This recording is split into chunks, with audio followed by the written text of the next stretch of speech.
Inasikitisha sana. Mtu anajiona amekuwa kiroho, lakini amejaa Ukorintho mwingi pamoja na Ugalatia mwingi sana. Mtu mwingine anajiona amekuwa kiroho, lakini amejaa mahasira, wala hajaweza kuishi katika tunda la Roho kikamilifu 100%. Hili ni jambo zito sana, na leo tutaliangalia kwa undani ili tupate kipimo sahihi. Na hapa ndipo tatizo lenyewe linapoanzia. Watu wanajipima wenyewe, wanajitangaza wenyewe kwamba wamekomaa, lakini ukiangalia matendo yao, ukiangalia mitazamo yao, inaonyesha kinyume kabisa. Hii tabia ya kujiona nimefika wakati bado uko safarini ndiyo inayoleta migawanyiko na kiburi kingi tunachokiona makanisani leo.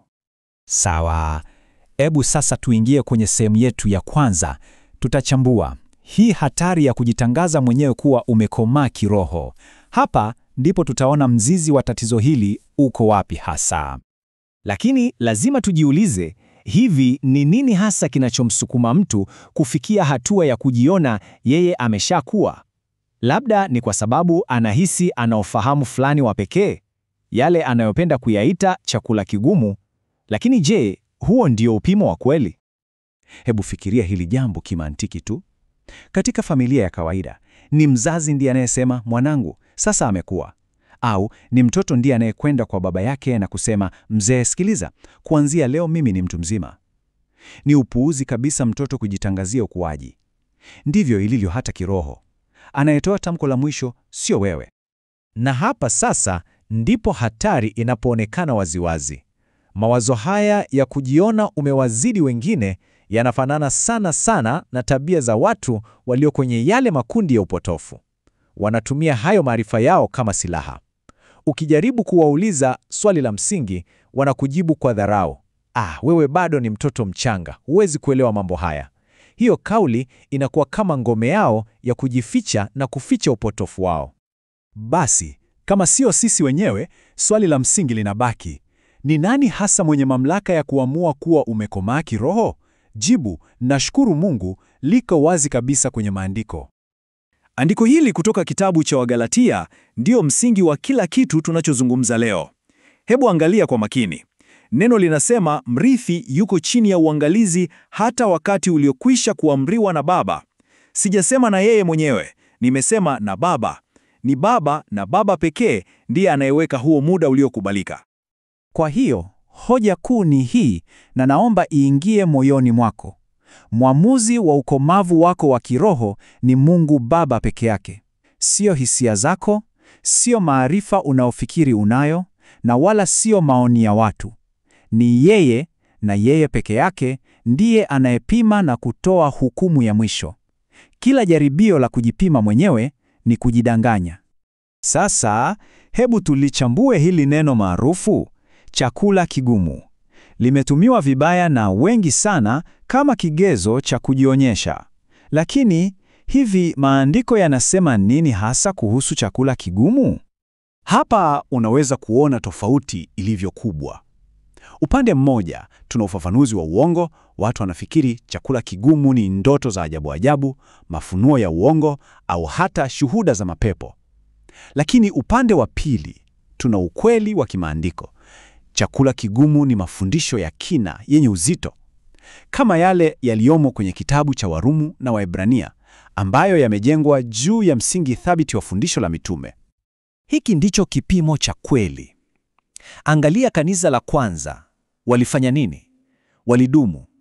Yaani, walishikilia kwa nguvu zote fundisho la mitume. Hawakutafuta mafunuo mapya yaliyo kinyume na yale waliopokea. Swali kwetu sote ni hili. Je, tunadumu katika hayo mafundisho ya msingi? Au tumeongeza ya kwetu na ya kimadhehebu?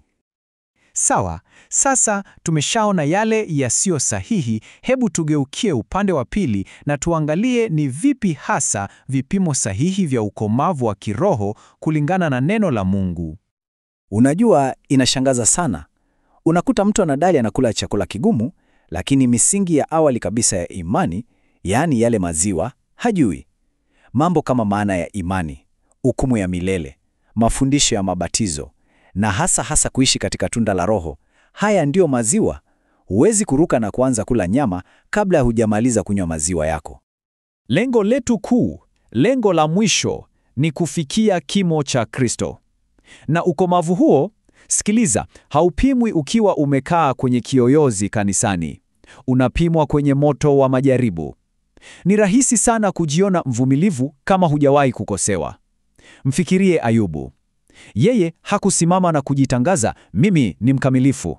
Ni Mungu mwenyewe aliyemshuhudia mbele ya Shetani. Hicho ndicho kipimo cha kweli. Hata Mtume Paulo, pamoja na huduma yake yote kubwa, alikuwa na unyenyekevu wa ajabu.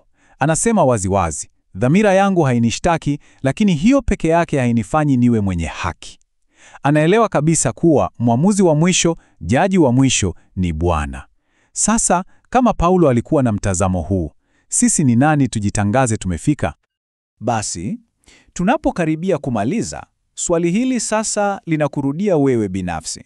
Je, wewe unajihukumu mwenyewe kwa vipimo vyako au unamsubiri kwa unyenyekevu mwamuzi wa kweli?